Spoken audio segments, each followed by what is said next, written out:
Good morning. Last night, I forgot to take my tablet and I had the most horrific dreams. Like, they're mental.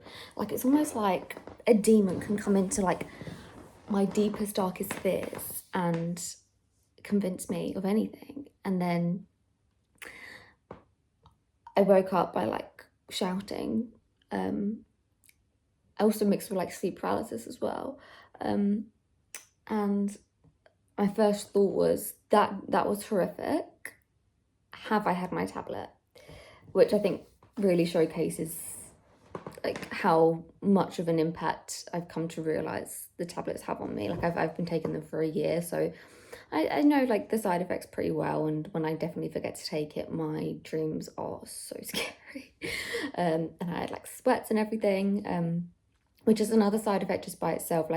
I'm a lot hotter at night. Like I also do have an electric blanket now, which I didn't have last year. So I think that attributes to some of it too, but definitely even when I don't have that on, yeah, like night sweats, not like crazy, but it's like I'm in nighttime shower, and like this morning again, I had to shower again this morning, just because I wanted to feel a bit fresher. But like, so I thought of some other side effects which are so just what I consider to be normal that I forgot to even mention them. But headaches, like my venlafaxine headaches are like, I'm a migraine girly anyways, but like my venlafaxine headaches are different. They feel like they're just like in the center of my head almost, like they can't even point to where because it's like in my skull. And I never normally get headaches like that. I just get like migraines or like neck pains. So yeah, a certain type of headache and a certain type of pain definitely is like induced from the medication. Not very often, and they go away pretty quickly. They come on really quickly and then like literally go away within like a minute. But then like, you know, I can have that 6 times within an hour, but also like a lot of days not have them at all. Like my medication has been up to like I'm on the maximum, but I think I'm experiencing a lot of side effects, like dizziness, especially. Like I was driving home from work yesterday. I didn't feel especially like I wanted to continue the journey very much, and I had plans afterwards, and I said to my boyfriend, I was like, look, you're gonna have to come pick me up because I don't feel like I can drive on the motorway. I don't feel very safe driving. So there's definitely the dizziness aspect as well, and that was like pre when my medication was due anyway, so it wasn't because I didn't take the tablet. Put you down somewhere because my arm is aching. Okay, so then I have to tell you about sleep. So especially when getting used to the medication, my sleep was really affected. My legs were really restless, and now it's just like high stress moments my legs get really restless, and my sleep's affected. But still, most of the time I can like hit the pillow and go to sleep fine. But yeah, sometimes it does. I think it's when I'm out of routine, really. My hormones are sort of all over the place anyways, because I think basically what my medication does is it's just another release of hormones. So if my hormones are already all over the place, they're already unbalanced, so then my sleep's gonna be messed up and I'm gonna get more side effects. So I guess it also highlights the fact that like with medication you still need to upkeep, you know, yourself a bit more, like make sure you're sleeping, eating and stuff. And eating's a hard thing for me, but you know, it fluctuates. Everything does, and that's fine. I do want to touch a little bit on psychosis because I just finished I've just finished a counselling course and mental health first aid course, and the mental health first aid course taught me about psychosis. So psychosis can be like anyone, mental illness, not mental illness, depressive state, non-depressive state. And I realised that like I am basically psychotic. And I was telling my boyfriend about it and I was like, it seems to be very sort of like ADHD, but like a sense of like restlessness as well, like quickly like going from topic to topic to topic. And like, yeah, like brain foggy type thing with that. Maybe it just wasn't explained to me very well because it was sort of quick, but I was like, oh gosh, yep, that's me. Or like you move on from things very quickly, like even emotionally. And that's not all the time, but it can be possible. But yeah, definitely seeing and hearing and smelling things, like all your senses can flare up and be in a psychotic state. But it doesn't have to be like a serious thing. There are mental health conditions that, you know, have similar symptoms to psychotic episodes. But yeah, I think I'm pretty much always having psychotic things because, you know, and I don't necessarily think that's a bad thing. That doesn't scare me. Like, I quite enjoy that. Because I'm like, you know, spiritual girly, and I'm like, oh, something's happening, like something out of the ordinary.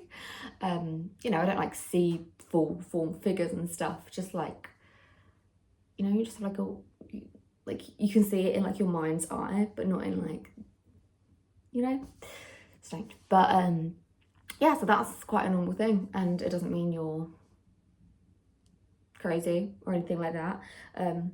Maybe it does. Maybe that is crazy. Yeah, but crazy's not a bad thing. But it doesn't mean you have a mental illness or you need to like super worry about that, because I think it happens to like everyone at some point in their life. Another interesting thing to highlight about this course I learned is that 1 in 5 people experience suicidal thoughts. I actually have someone really close in my life that's just lost a parent, and I sort of comforted them with that statistic, sort of saying that, like, you know, like if you are feeling like this and you are having these thoughts, just know that like 1 in 5 people have them, and that is normal.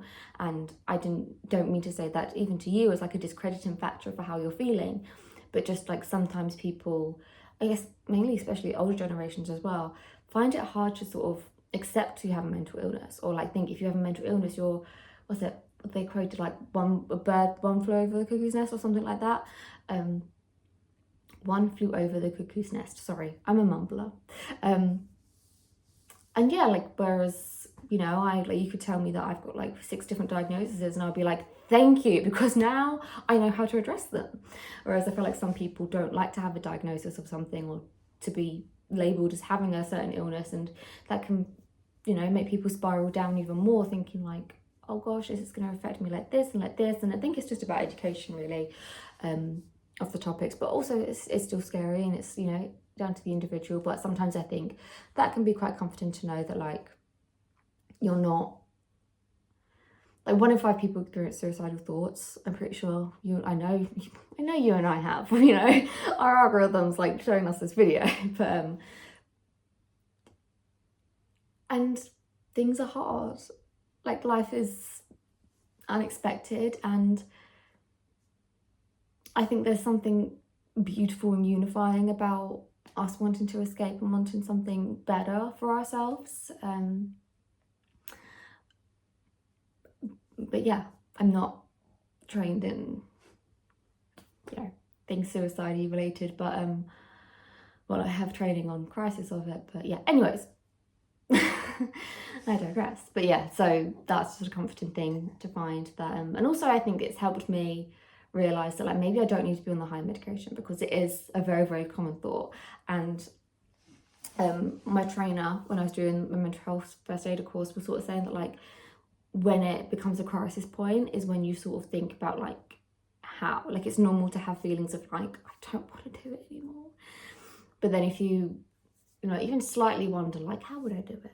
When would I do it? Who would be hurt if I did it? Like, you know, maybe ask yourself some more questions and, you know, get some help. If you don't want to talk to someone, you know, there's always the Samaritans. I think they're a great service, but there's also like much more sort of like streamlined routes like through GP and stuff, and, you know, the help is there.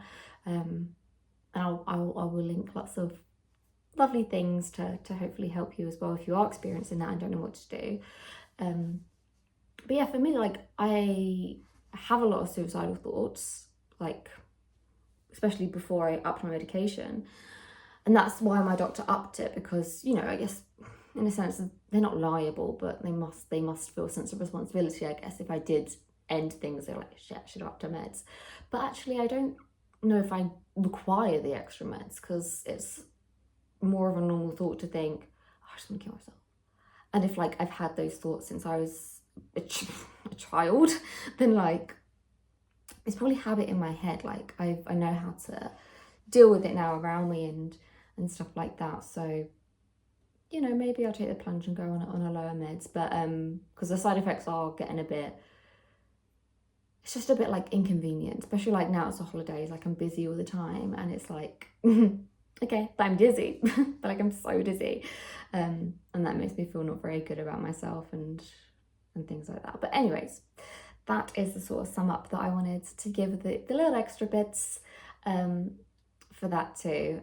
And just to let you know, I don't want to leave any stone unturned with my experience, because you know this is why you clicked on the video, so I want to help you as much as I can. But yeah, I will leave you with that. If no one's told you lately, I'm super duper proud of you. I love you so much, and I will see you when I next see you.